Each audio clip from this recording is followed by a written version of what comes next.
Magandang araw, sambayan ng Pilipino. Magandang araw, mga kababayan. Kumusta po kayo? Naway na sa mabuting kalagayan kayo at matatag pa rin po ang ating kalooban kahit na kayo po ay anumang paghamon ang hinaharap natin at sinusuong sa ating mga buhay. Maraming salamat for your support and for promoting and propagating. No? Pinapakalat ninyo at pinapalakas ang ating mga videos, ang ating mga channel, kagaya ng Ka Eric Celis YouTube channel at pati po ang ating Bigwas ng Agila and of course ang aking personal Facebook account po na Ka Eric Jeff Celis Facebook account. And maraming salamat sa patuloy na sumusuporta, nagbibigay ng tulong sincerely para po sa ating advocacy center, Nabangon Sambayanan People's Movement. Ang numero po na ginagamit natin, uulitin ko lang, 0916-308-7710. Again, 0916-308-7710. Ruhilda Celis po para sa Bangon Sambayanan People's Movement Advocacy Support. Mga kababayan, bigyan po natin ng pananaw at pagpapaliwanag itong kontrobersyal na naman na pahayag ni Bongbong Marcos Jr. Sa isang interview at sa kanyang podcast, sinabi niya na nababahala daw siya at nalulungkot na yung kanyang mga ginawa ay pwedeng mabaliwala kapag wala na siya sa kapangyarihan bilang presidente. Aba, teka muna, ano bang mga ginawa niya? Para mag-worry siya at para bagang mayroon siyang legasiya na sinasabi, no? And then todo hype up, no? Ginatungan pa nito ni Aling Claire Marites Castro, itong tagapagtahol ni Bongbong Marcos Jr. Sabi niya, oo nga, dapat nating alalahanin na napakarami po ng ginawang mabuti ng Pangulo na ito referring to Marcos Jr. Kagaya po ng maagap at mabilis na pagtugon sa mga krisis. 4 na linggo bago niya maisipan na mag-declare ng National State of Energy Emergency. Ano yun? Hindi man lang nagpulong sa kanyang mga gabinete at ipatawag ang liderato ng Kongreso para makakuha siya ng mas malinaw at mas categorical na state of national emergency. No, bakit pa dumaan sa national emergency or energy emergency? Ano yun? No, at 4 na linggo ang nakakalipas bago siya makapag-react, na low-bat talaga. Yun ba ang legacy? Tapos masipag daw itong Pangulo na ito. Masipag. Umabot nga sa 1.4 trillion pesos ang nawala at nanakaw at dinambong sa ating kabanang bayan. Kaya masipag. Kasing sipag din po ng kanyang pinsan na si Martin Tambaloslos. Masipag at masiba sa pandarambong at pangungurakot. Yan ba ang legacy ni Marcos Jr.? Siya daw ay nababahala na ang kanyang mga pinaghirapan, ang kanyang mga ginawa para sa bansang Pilipinas ay mawawala at maibabaon lang sa limot o masisira pa. In the first place, mga kababayan, wala pong ginawang maayos at matino si Marcos Jr. at ang kanyang pinsan. Kaya nga umabot tayo sa failed government. The main problem kung bakit lumalala at lumalaganap ang krisis sa Pilipinas dahil sa krisis sa liderato, sa panggobyerno. Meaning to say, hindi kaya at walang kakayanan si Marcos na pamunuan ng tama at dalhin sa tamang direksyon ang ating bansa. Kung kaya, lugmok ang ekonomiya, mahigit po sa 58% ng mga Pilipino ay nagkakaroon ng kahirapan sa buhay.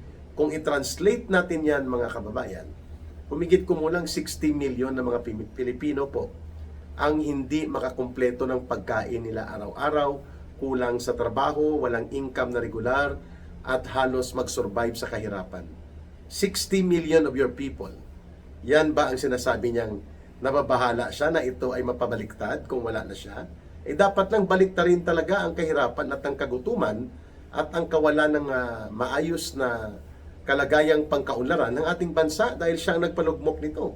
Pangalawa, number 3 tayo sa buong Asian region sa buong rehiyon ng Asia Pasipiko, ang Pilipinas po ay number 3 sa pinakakurakot at pinakabulok na gobyerno na batbat at puno ng korupsyon.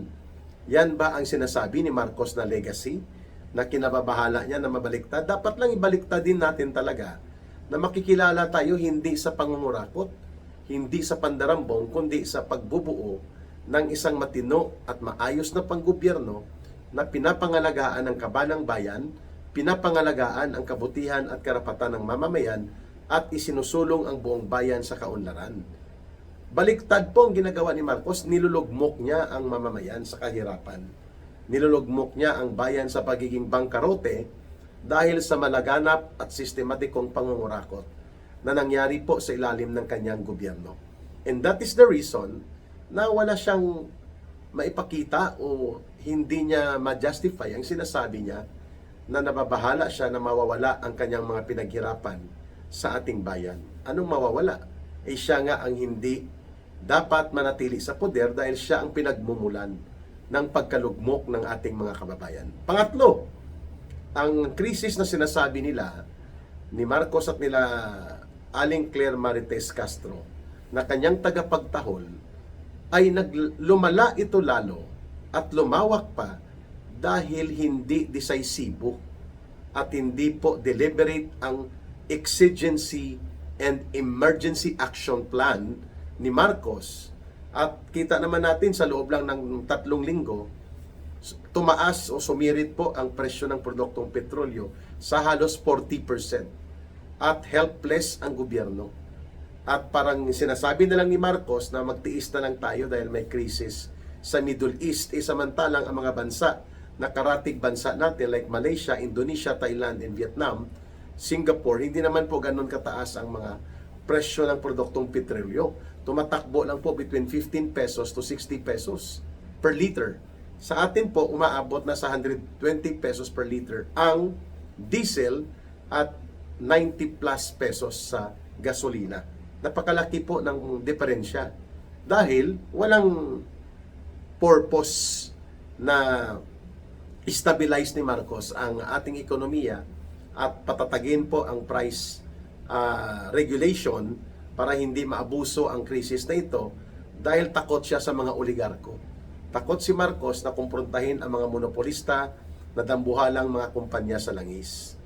Anong uri ng gobyerno mayroon siya para sabihin niya na natatakot siya na maandan o hindi daw mapagpapatuloy ang kanya mga mabuting ginawa sa bansa. Wala kang mabuting ginawa sa ating bansa.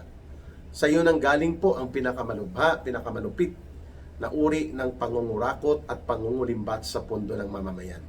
1.4 trillion pesos ang nawala at ang pasimuno at itinuturo po na mastermind si Marcos at sila Romualdez. Tapos sasabihin pa ni Marcos sa interview niya na nababahala siya na mawawala po ang influence ng kanyang mga naipundar na mabuting gawa para sa Pilipinas. Dapat ka lang talagang mawala, Ginoong Marcos.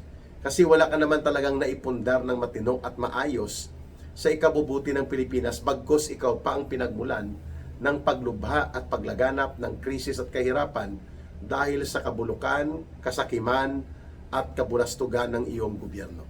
Mantakin mo may krisis ang Pilipinas na kinakaharap.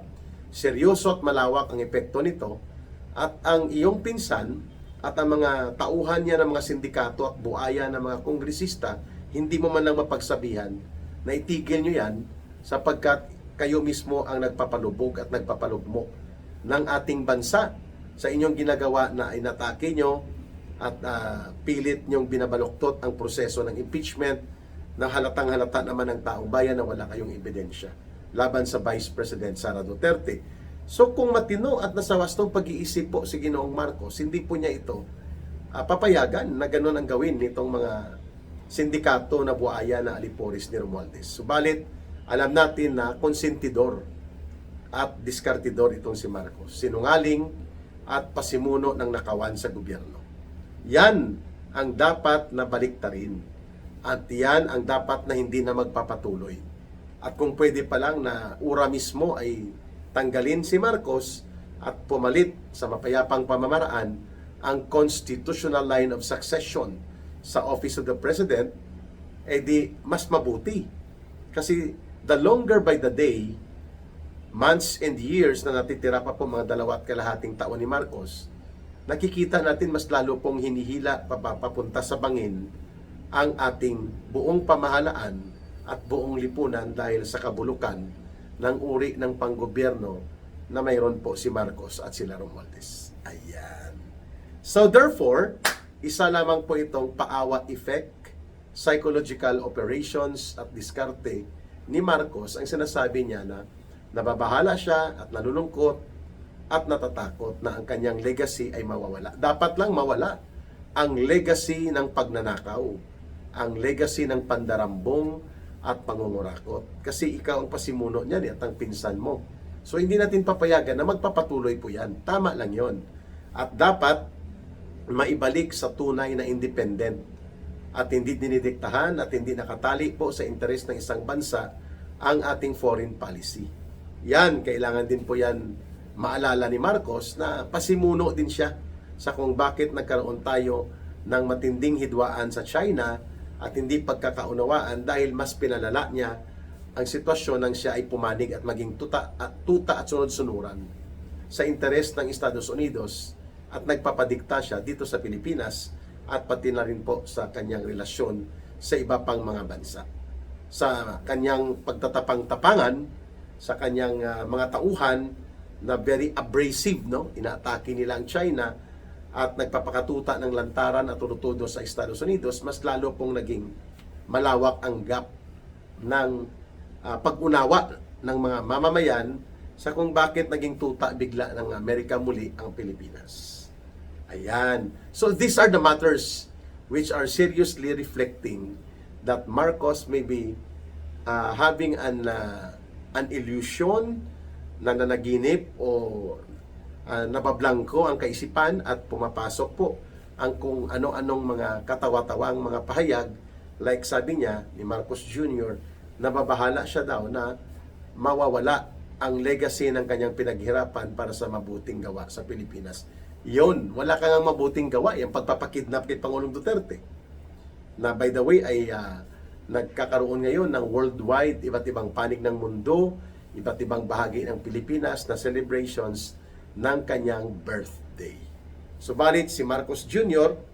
itinatakwil ng mamamayan. Hindi pa man natatapos ang termino niya, ay parang aalis na po, no, sa Malacanang ang ilang mga opisyal niya sapagkat malinaw naman kung ano ang kanyang ginawa ni Marcos. Pinagkapirahan nila at ginawa nilang hut-hutan ng dinambong at kinurakot na pera ang Pilipinas. Because after all, Marcos winning again the presidency was never about the Filipino people. Hindi yan tungkol sa pagtulong at pagkalinga niya sa mamamayang Pilipino. It was all about themselves na makapag-enrich, makapagpayaman sila sa mga diskarte, kagaya ng pagkontrol ng smuggling at ang pagsystematize ng korupsyon in the guise of projects. Yan po ang inatupag ni Marcos. At hindi po yan kaaya-aya at hindi po mabuting legacy. Yan po ay kabulastugan. Kaya tigilan mo na kami, Bongbong Marcos Jr. Hindi po kami magpapaloko sa iyo para sabihin mo, nahangad mo na magpapatuloy ang mabuting gawa mo. Ikaw nga ang pinakabulok na nangyari sa Pilipinas, one of the worst, most hated, kinasusuklaman at taksil na gobyerno sa kanyang mamamayan. So there's nothing to worry na mawawala ang legacy mo. Dapat lang ang legacy ng pagnanakaw, legacy ng pagpapakatuta sa Estados Unidos, legacy mo ang pagpapalaganap ng malawakan at sistematikong korupsyon, legacy mo na pabansutin at pabulokin ang lugmok na ekonomiya ng bansa dahil hindi mo alam paano pamunuan ito. Legacy mo na nagiging lowbat ka at you're the only president na in-identify no less than by your sister in a public gathering with millions of people all over the world na nakakarinig na drug addict ka, na dapat ka nang bumaba. And that was that was the call coming from your sister, Senator Amy Marcos. So, mga kababayan, ang paghatol ng kasaysayan at ang pagbibigay po ng pagtitiwala nanggagaling sa mamamayan. And that is one thing that you cannot force upon the people. Alam nila at nakikita nila kung may ginawa kang tama o ikaw ay isang naging balahura at magbulastog na uri ng presidente. Nothing more, nothing less, the people will judge you. Marcos Jr. kasama dyan ang tambaluslos mong pinsan at mga sindikatong kasabwat ninyo. Mga kababayan, magbabalik na naman muli after nito, next episodes na naman ang ating balita at talakayan. Ating pakatandaan palagi, mahalin natin ang bansang Pilipinas. Walang ibang magmamahal nito, kundi tayo ring mga Pilipino. Para sa Diyos at sa Pilipinas nating mahal. May God bless everyone and may Allah will be with those who are Muslim brothers and sisters. Bye for now. Ito po muli si Ka Eric. Mabuhay ang sambayanang Pilipino. Maraming salamat.